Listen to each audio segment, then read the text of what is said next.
The queues are back across petrol stations in Nigeria.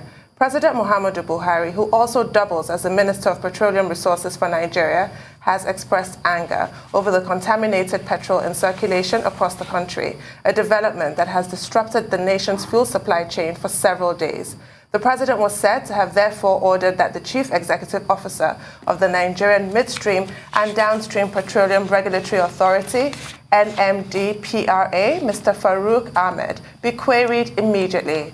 Buhari, who was said to be visibly worried over the situation, leading to the return of long fuel queues in parts of the country, especially in Abuja, Lagos, Ogun, Port Harcourt, and others, instructed the Minister of State for Petroleum, Mr. Nmdpra Silva, to ask Ahmed to explain how the products came into the country.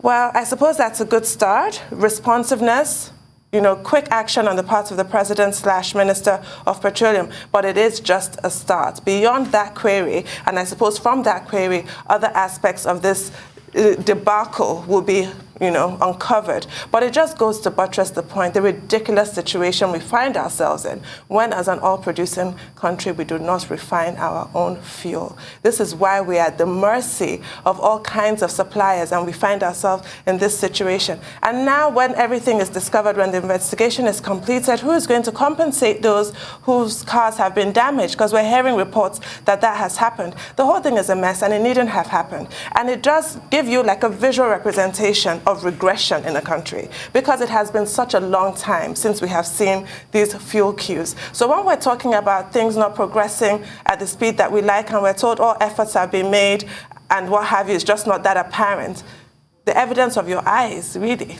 it tells you a different story. We just do not need this on the roads in Nigeria today. And yes, okay, it's a good first point, the query, but what's the role of NNPC here? That's another issue. They are the sole importer. Who exactly dropped the ball? How many people dropped the ball? And how exactly will they be sanctioned? Because they're going to have to be. Okay. Well, I think it's as follows. Yes, I agree with you. The evidence of our eyes is compelling and is disturbing to see the return of queues at petrol stations across Nigeria, which was a source of nightmare in the past. Once upon a time in this country, you needed to acquire special skills about how to have access to petrol. Either how you drink small petrol, trying to put fuel into your car, or jerry cans, or even using water bottle containers to put fuel in your car. I went through that process, like every other Nigerian at a point in this country. But one of the major achievements of both the Jonathan administration and the Buhari administration is that the two administrations eventually were able to put an end to fuel scarcity and frustrating petrol queues across the country at various times. So for President Buhari, yes, he's very right to say he's worried. He's very right to be angry. He's in order to have issued a query, because this is like knocking at one of the major achievements of his administration. And that in itself, is something that has to be followed through. But how does it work? You ask the question, who dropped the ball? And that is a big question. Now, the relevant authority in this regard is the National Midstream and Downstream Petroleum Regulatory Authority. This authority inherited the functions of the Petroleum Equalization Fund, the functions of the Petroleum Products Pricing Regulatory Authority, the agency, the PPPRA, as it was known, and also more importantly, the Department of Petroleum Resources, the regulatory agency. So it's the sole regulatory agency, the policeman of the downstream sector, within the purview of the Petroleum Industry Act. So it's that particular authority that has dropped the ball. The other leg of it is that the NNPC is not directly involved. The NNPC for some years now has been running something they call a direct sale, direct purchase agreement, under which certain oil traders are engaged. Trafigura, Sahara Energy, Rano Oil, I think Oando is also part of it. Quite a number, about 20 were approved in 2021.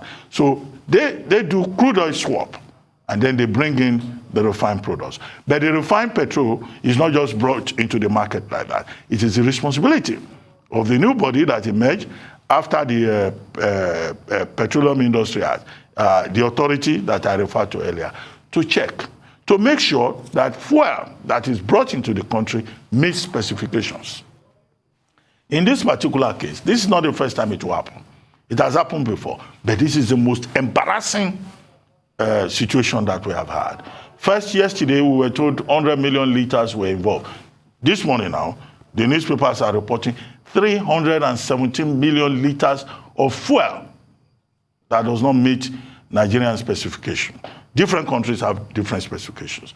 High sulfur fuel, what you've been told, used in Nigeria, will damage our vehicles. And you are right to have referred to persons who have had to suffer, damages to their cars because of this high methane, high ethanol fuel that has been brought in. So, one, to go back to the question, who dropped the ball? The authority inherited all the laboratories belonging to the DPR, the defunct DPR. Okay, where did they drop the ball in terms of due diligence? And they will still have, in those their laboratories, samples. So it will be scandalous to go and find out that the samples meet the specifications and what was taken to the market is the wrong type of fuel. Then that will immediately indicate that we're dealing with a case of grand corruption.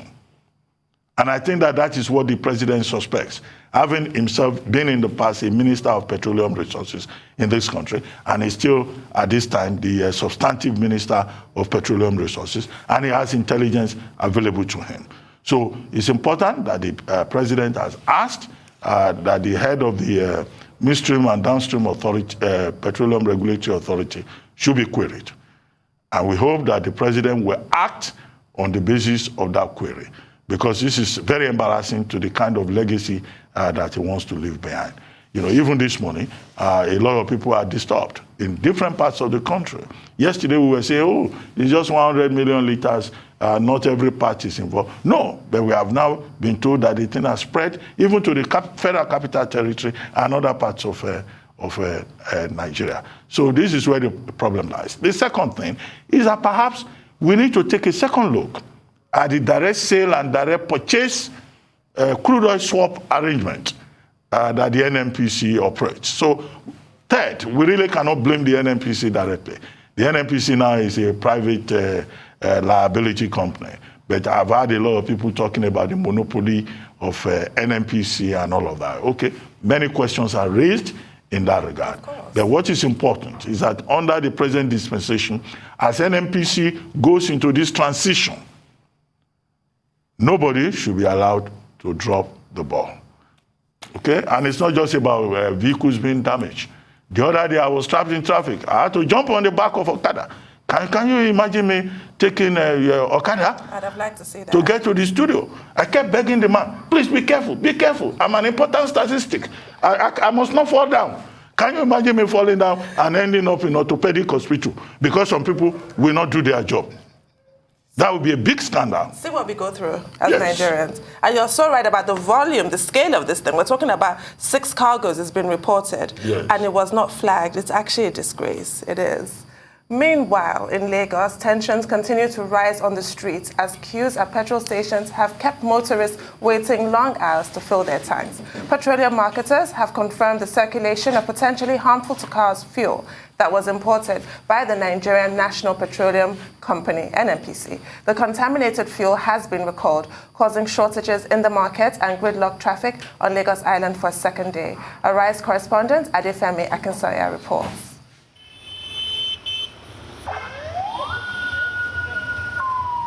Mid-afternoon traffic on the streets of Ikoyi in Lagos is common, but queues stretching the span of Awolowo Road and its surrounding streets with little movement are far from ordinary. These queues are caused by people trying to buy petrol. And after waiting for hours, these motorists are fed up. I want to show it to your president. Me. I don't have car. I have generator. My kids will have cartoon and other things. How that? Are you not going to feed them? First, if you want to do black market, please. This keg of five let's go first. Let's go to our house. For to make money. In the name of God, please, I beg you. Please, I beg you. Give me fuel, please. Give me fuel. Give me fuel. Give me fuel. Give me fuel, bro. Give me fuel. I said you should give me fuel, please. I beg, give me fuel, I beg. Is this the only station that you've tried in the past 2 days? Not the only station. The others, there is a lot of queue in other, but this seems to be the easiest one for me to get. That's why I have to be in this queue. Yeah, I've been here. I've already spent 1 hour plus here. It's not fair. You can see I'm sweating. It's not fair. It's terrible. It's crazy. Actually, I'm here to get fuel. I was here by 10 o'clock. Since 10 o'clock, I've been here. You can see how the queue is. It's very, very, very bad. It's very bad. I don't know why we're supposed to be paying all these things like this in Nigeria. It's like something else. I was coming from all the way from Marina to come here to come and get fuel. Yet I can't get the fuel. It's very bad. As you can see, you are the one causing traffic in this area. If you get to Owando down there, you see everywhere is very blocked. And you can see them. They have like 4 or 5 pumps here. They are selling 2 pumps. So government to do something to it. The total at Marina there, behind my office there, they are using 1 pump to sell. If it's the kind of queue that was there, I can't bear it. That was like, come here to come and buy fuel. It's not fair. Government should do something on it. It's not fair. The NMPC is expected to release a formal statement. Ahead of that, Arise News has been told the current situation was caused by delivery of imported petroleum products with an unacceptable excess of methanol in it. High percentages of methanol in fuel lowers its energy density to a point that can cause stalling and hard starting in cars. Methanol is also highly corrosive and poses a threat to the aluminium components, gaskets and rubber hoses in vehicles, which is why there's been a recall of the fuel already in circulation. But we're told the issue is being remedied by daily deliveries of new petroleum products, and that the real scarcity is actually being fueled by queues of people panic buying. Back in Ikoyi, the petrol station has stopped selling fuel. A manager tells me the petrol has finished. As news of the pumps running out of fuel reaches the motorists at the front of the queue, some are skeptical. The guy directing the gates opening, he's just telling me that the manager called him to they should stop selling the fuel. We don't know what is the real issue. They still have fuel, but they just tell them that they should stop selling, and that's how it is. We spoke to one of the managers here. He said that fuel has finished for the day. No. I talked to the guy, the yellow guy that is controlling the gate here. He said that there's fuel, but the manager called them that they should stop selling. That's all. I talked to him right now before I come out. So what does this mean for you now? How do you feel? You've been waiting here for hours. Now my fuel is always, it's down, not almost, it's down completely. For me to, if I move my vehicle away from here before I reach to Falomore here, now my fuel is completely finished. And if my vehicle quench there, last man is ready to pick my vehicle away. And that is another money I will have to spend. I'd rather leave it here at the gate for them. Anytime they open, I get my fuel. Well, as was the case on the first day of the fuel scarcity issue here in Ikoyi, drivers and other consumers are faced with little alternative other than having to wait for hours on end. Now, fuel is just finished at this petrol station, but for those who are lucky enough to buy their petrol, they've been able to make their way on and their journey continues. However, for the queues of cars that remain, their wait also continues, and with no insight as to when this situation will end, questions have continued to be raised over how a country with such resource surplus has its consumers fighting for scraps. Adefemi Akinsanya, Arise News, Lagos. Great report there by Adefemi, as always, and that really is the bottom line. This is embarrassing to the nation. But I do reject that assertion that it's people panic buying that's causing the queues. I don't want the consumer being blamed, a hapless consumer, frankly, being blamed for what is not their fault. As we've established earlier, our authorities somewhere along the line dropped the ball. So it's not the consumer's fault. What on earth does that mean? Well, I mean, two things here. It's the consumer that is suffering. Exactly. And the hardship that has been articulated by some of those people who were interviewed explains it all. People get trapped in traffic, their vehicles get damaged if they're lucky at the end of the day to get a small supply of fuel. But what we should also note is that even before now, there had been speculative hoarding by, independent marketers of petrol out of an attempt in their own regard worry about whether or not government was going to do something one way or the other about the subsidy. And we raised a point yesterday that there's a control system to also check that if in case, anybody was trying to hoard fuel.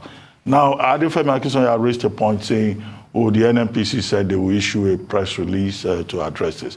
Actually, they have done so to provide an explanation through the Nigerian Midstream and Downstream Petroleum Regulatory Authority, otherwise known as the authority. And we have been assured in that statement that the technical team, in conjunction with the NMPC, is monitoring the quality of fuel being distributed, and that the gap that has been observed resulting in this scarcity and stress is already immediately being addressed, and that the NMPC, through the authority, will ensure that there is adequate supply of fuel at the various affected polling stations and parts of the country. But the question is, how quickly would they be able to do that? So, we've had 2 days now of scarcity. The thing is to act very quickly to assuage the fears of the people and to make sure that the hardship that people are experiencing, is not prolonged. And I think with the president making this a priority issue, you can be sure, or we can assume, or we should assume that action will be taken immediately. Let's hope so.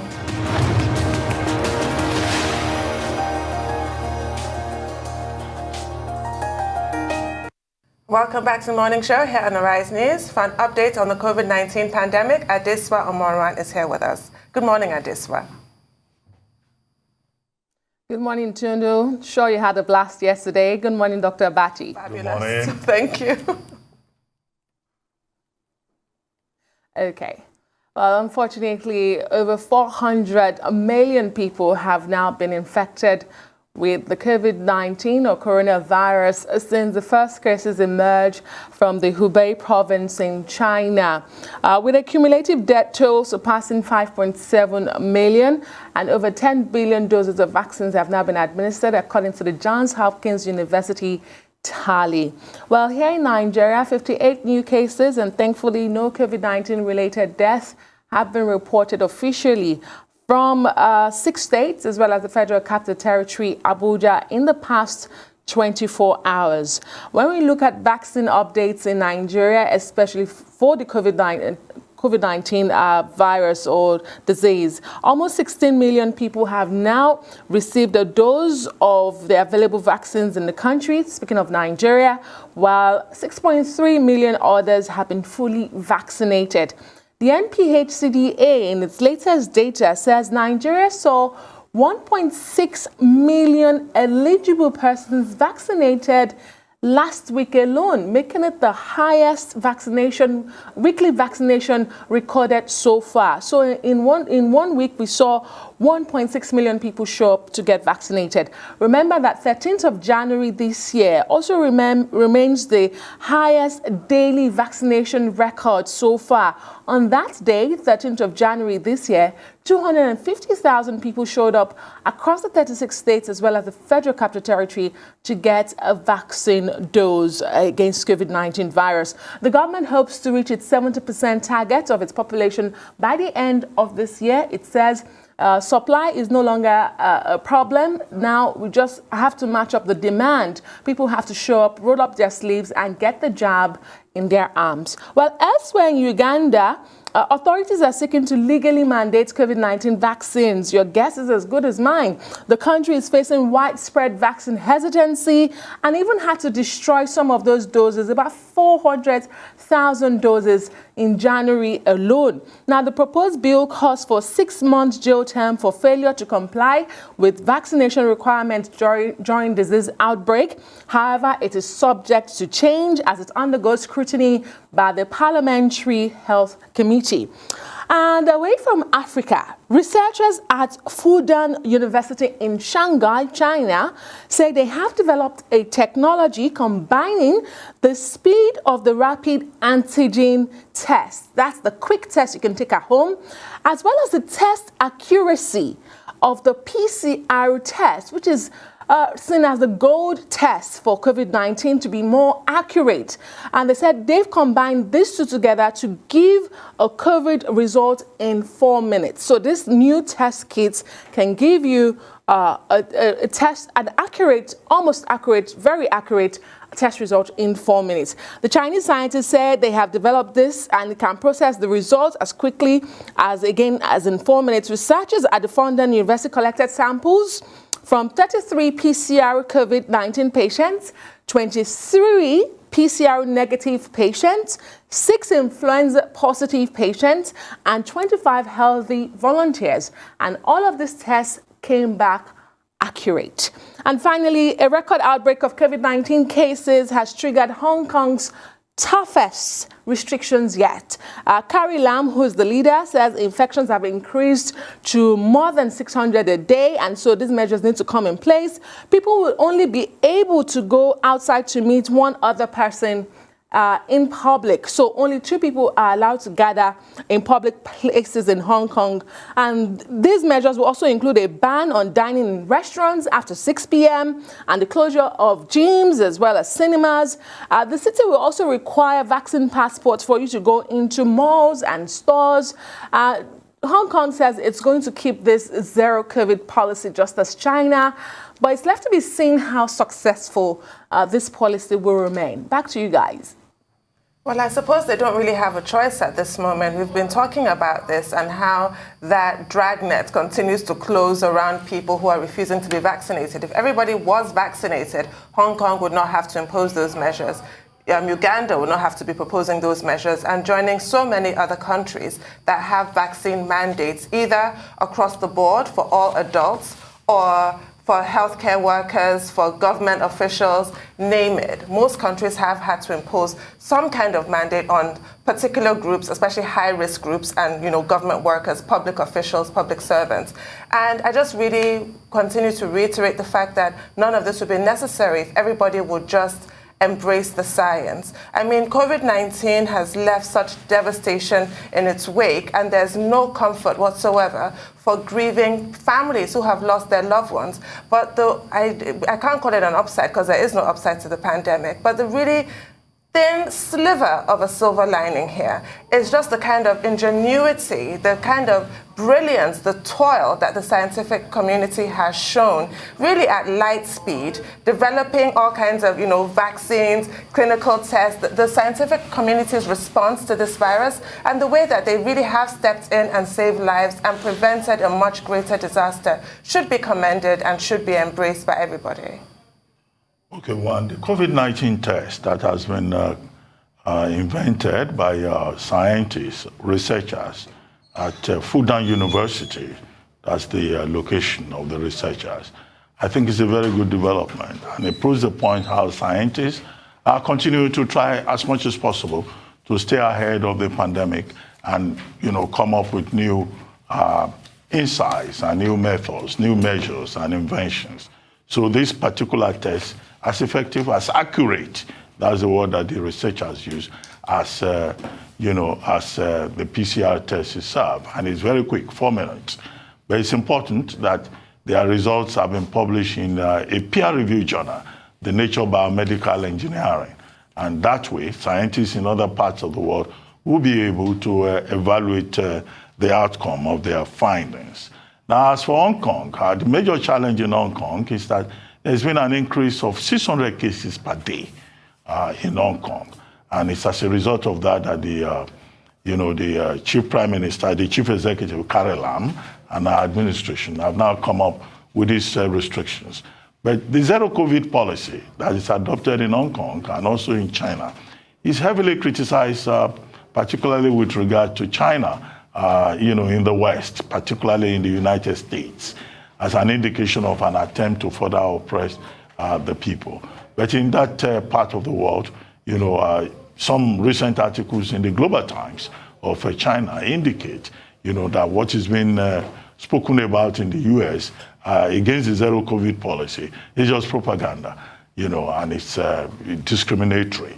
And that in any case, that will not discourage China. And I guess Hong Kong has that same kind of resolve. And that's in line, I guess, with the position of the WHO that countries should exercise caution because the disease is not likely to disappear overnight, and vaccination is just not enough, and people have to take other measures. So whatever has been done in Hong Kong, I think is in place, despite the propaganda against the zero COVID policy in parts of the West. Finally, the Maoris in New Zealand, they are protesting. The Waitangi, there's a tribunal called the Waitangi Tribunal.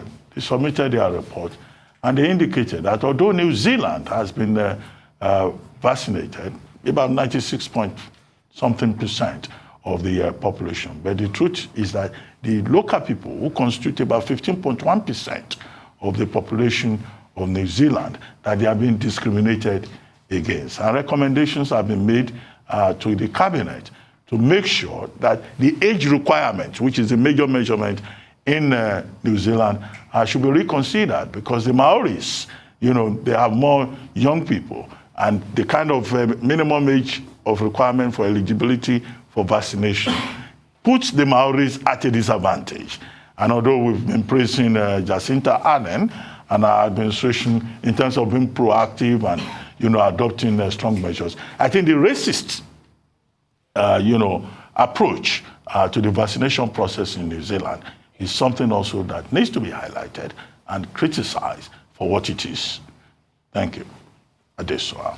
Thank you, Adesua. Our dependable Rota Sediri is now here to give us an African business update. Good morning. Good morning, birthday girl. Good morning, doctor. Good morning to all. Certainly, thank you. We begin. This is already making headlines everywhere.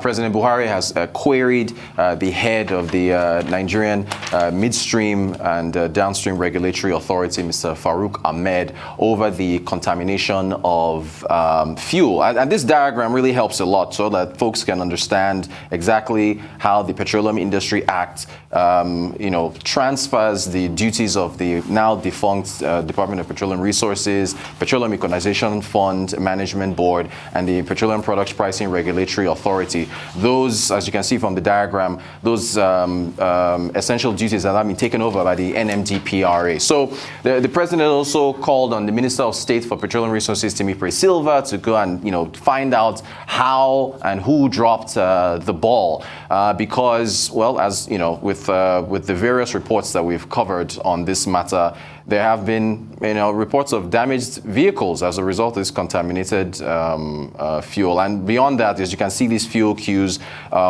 this is a wall-to-wall road, yeah. So across Lagos, caused lots of damage. The president wants to know what's going on, and the head of the Nmdpra has a lot to answer for. What if folks want to know now, what Nigerians want to know now is, when will the queues cease? Initially, there was a report that it was 100 million liters that have been contaminated, but now we understand it's about 371. And this day newspaper spoke to some unnamed sources in the presidency, saying that the president was very, very disturbed about what's going on. So, as of now, the question now is when this is going to be over. So that's what Nigerians want to know. And then I guess we'll see whether heads roll or not. To insurance, the NSARS protests, according to insurers, the NIA, that's the Nigerian Insurance Association, I believe, they've said that about 11 billion naira has been paid out so far in claims. I believe as of the end, there was a media briefing on yesterday. There was a media briefing yesterday from the NIA with regards to this. Now, 9 billion naira had been paid out so far as of the end of October. Another 2 billion between October 2021 and now, so we're at 11 billion. They estimate about 2,000 businesses were impacted, and initially it was about 20 billion in claims. That's what they estimated. So 11 billion so far has been paid. There's been emphasis from the NIA that genuine claims, of course, need to be met as quickly as possible. And so, again, this just shows the importance of insurance and getting these damages paid for, because I believe. ShopRite announced, I think we talked about this already, that the Circle Mall location will be reopening, as far as rehabilitation efforts are concerned. So, we continue to see recovery, at least in terms of businesses, gradually with the help of insurance from the damage that was, that wreaked havoc during those NSARS protests. So from Nigeria, we move to Kenya. The World Bank is preparing a $200 million loan for Kenya. Apparently, this is going to be for their agriculture sector. The last time Kenya made news was when KFC said they didn't have enough potatoes and they couldn't source them from their agricultural farm, the local farmers there. But the World Bank is stepping up. I think they're going to disburse a portion of this within the next couple months to assist them.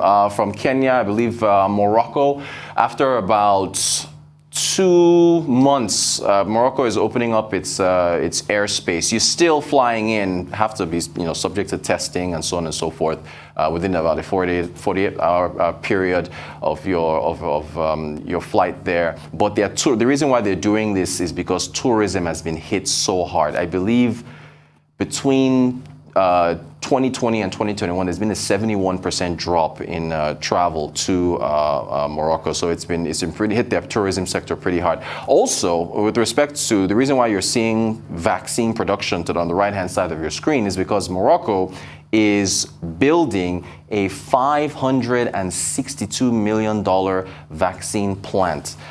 What they're going to do is I think they call it build and fill or so. They're going to take, raw materials and then complete the production process. So fill and finish. Thank you, doctor. Fill and finish. So that's the process that they're going to be doing there. So Morocco doing what they can to save their tourism sector and doing what they can to make sure that another pandemic doesn't impact their economy. I want to talk about insurance in Nigeria. And according to the NBS stats, I remember having this discussion around that time, obviously, after the devastation in the aftermath of the NSARS protests when the criminals hijacked it. We had guests on this show in insurance. And in that year, insurance recorded a negative growth of 15.3%, which is such a disaster. And it just goes to show insurance penetration is so low in Nigeria, one of the lowest in Africa. I think it's 0.5% insurance penetration rate. And really, I think it's just a case of sensitization. I think it's also a case of just the amount of, poverty, really. A lot of people cannot afford the premiums. They just can't, so they'd rather take their chances. But we have seen, the danger of doing that. We're still reeling from that NSARS, what happened. And you talked about how insurance premiums have had to be paid out to the tune of 11 billion. Yes. And I also remember Lagos State Employment Trust Fund. They've paid out over R1 billion to businesses. I don't know what other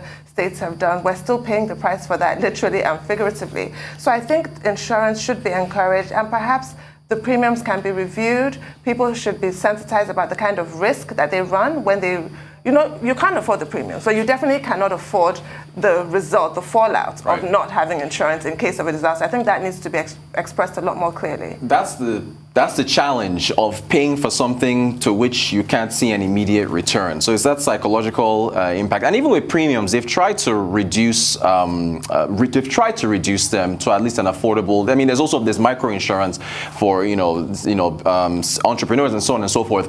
We look at all the fires that have happened in the different markets around Lagos and other states. It's constant, especially in a country like this where literally anything can happen. And we're talking about petrol scarcity. You go to the petrol station and fill your car. You don't know who's going to fiddle with it and put alcohol. Just anything can happen to you. And carrying jerry cans in your car just to put the PSA is dangerous, not safe. Right. So all these things contribute to the insurance. So you actually need insurance here more than anywhere else, quite frankly.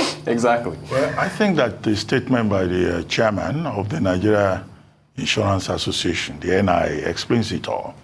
He said that they've paid out about 11 billion naira, involving 2,000 Nigerian companies and businesses that were able to make claims. If you look at the extent of the devastation, not just to businesses, also to households, also to individuals, 11 billion, 2,000 persons coming forward to make claims shows clearly, explains the fact that the insurance penetration level in Nigeria is very low. Yes. In a country of over 200 million people, and with all that destruction that we saw across the country. So while there are opportunities in insurance in Nigeria and elsewhere, I think the challenges are even more daunting. It is a struggling industry. dealing with many challenges. And these challenges include not just the low penetration level, also the crisis of consumer trust. Nigerians don't trust anybody. That's why even if they take insurance, they don't pay premium. Yeah. Right. The other issue, of course, is the skills level, the skill set within the insurance industry. You know, the very weak level of professionalism that you find in the insurance level. And also the compulsory insurance schemes that the government introduced, I think in 2004, you know, what have we done with it? You know, how effective even is NICOM? I think that's the National Insurance Commission. You know, how effective is also that particular body in performing its oversight functions. So the chairman of NIA may come and say, oh, we've given out about 11 billion. In some other countries, you know, a lot more could be done. And that's why continuous public enlightenment will be useful. Proactive conduct on the part of the association will also be more important. And then NICOM also, you know, playing its role beyond just announcing recapitalization of insurance companies, you know, on a periodic basis. Now, as to the fuel scarcity issue, we've spoken a lot about this morning. But the other thing I wanted to bring up about it is Aliyu Waba, the president of the Nigerian Labour Congress, claiming that this is a conspiracy at work, and that the reason we have these fuel queues returning is because those fuel queues are contrived by government to justify the suspension of the removal of fuel subsidy. Otherwise, in his view, why is it that shortly after government suspended the removal of fuel subsidy, then the queues suddenly came back? And in the statement that he made, he said that, look, all units of the Nigerian Labour Congress have been put on red alert, you know, to do battle with the government if the matter is not resolved. Well, conspiracy theories are what they are. You know, they may not always be true. They are not always true. And I think that that's why it's important that the government has come forward with an explanation as to what happened. The NLC itself, apart from its leadership making you know, allegations, should have a machinery in place for verifying the claims by government, for investigating. Now, Waba has thrown this out now that this is some kind of subterfuge by government to increase to sustain fuel subsidy and increase petroleum prices. Why? Okay, maybe they are not right. If they are done, they will have discovered that they are wrong if they had done their investigations.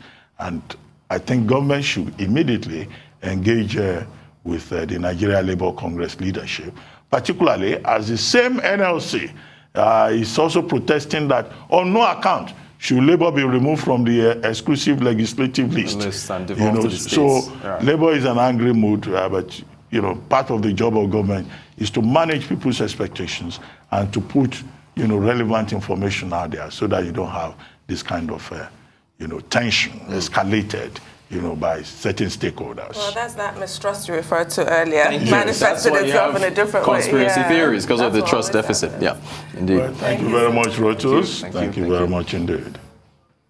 In a press statement signed by Kashim Ibrahim Imam, Chairman Tet Fund, and Indukal Bagdana, Chairman and Editor-in-Chief of This Day Media Group and Arise News Channel, both conveners of the 2022 committee, a non-partisan retreat to map a new consensus for national rebirth, 100 leading business, political, civil society and thought leaders met in Lagos over the last weekend from February the 4th to the 6th, 2022, under the aegis of the 2022 committee in a non-partisan retreat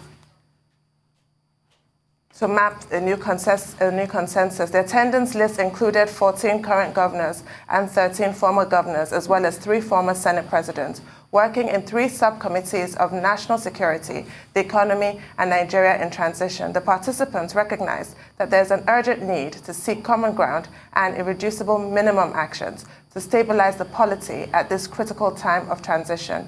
The meetings will continue as the committee continues to work with federal and state governments, current and future political leaders of all political persuasions, as well as other eminent patriotic citizens for the greater good of the Nigerian people. Whilst the 2022 committee is interested in the quality of leadership that will emerge in Nigeria at all levels, We consider attempts to link the committee with candidates or political parties for the 2023 elections as an unwarranted and unnecessary distraction. Candidates are only chosen by political parties, and we are not a political party. The committee believes that what Nigeria needs today is for all patriots to come together to rescue Nigeria from all political, economic, and security threats and promote the unity of Nigeria. So that's a quote from their statement there. Well, I think that the clarification is important. These 100 leaders of political leaders, civil society, and leaders of thought met in Lagos February 4 to 6. Now, there was a fallout from that. There were stories on social media trying to allege that this was associated, the initiative was associated with either a political party or particular political candidate, or that the 2022 committee had come together to pursue a political agenda. And so the clarification by the conveners of that committee, Kashim Ibrahim Imam and Nduka Baigwena, the chairman of the Global Arise Group, is very important to say simply that this is not a political or partisan committee. And to the extent that that is so, the members have used this statement, which you read out, to clarify their objectives, to rescue Nigeria, to promote the cause of unity, peace, and stability. 3, to draw attention to the need for quality leadership in Nigeria. 4, to look at the transition process in Nigeria and make sure that that transition process is credible and is of a very high standard. And also, to make it very clear that this country belongs to all of us. And given the challenges that we all face, we all have a responsibility to rescue Nigeria. The other day we had, a senator on the program, and he was introduced as one of the founding members of the Nigerian rescue movement. So Nigeria, indeed, many will agree, needs to be rescued. Now, that effort doesn't necessarily have to result in partisanship. And congratulations to the 2022 committee. The event was well attended. 14 serving governors, 13 former governors, and persons from across different sections of the Nigerian society. Maybe perhaps it was the presence of the governors and at least 2 persons who are said to be presidential aspirants that led to the speculation that this may be a partisan effort. But the clarification, I think, is very useful. We need to build a consensus, which was the same issue that came up when this 2022 committee visited President Muhammadu Buhari in the villa. You recall that at the time, President Buhari, in receiving the committee, talked about the need for an elite consensus. And we had said on this program that, yes, while consensus is important, you can build consensus for good or for ill in society. But the 2022 committee is saying, look, we are interested in positive growth, and this is not a platform to serve, partisan interests. And I think that the clarification is well put together, is adequate in my view, and I think it puts to rest, the speculation about the objectives of the committee. Well, you just referred to conspiracy theories, didn't you? So there's always a lot of room for people to run wild with their speculations, and it must be addressed. Well, this is noblesse oblige in action, and it's to be commended.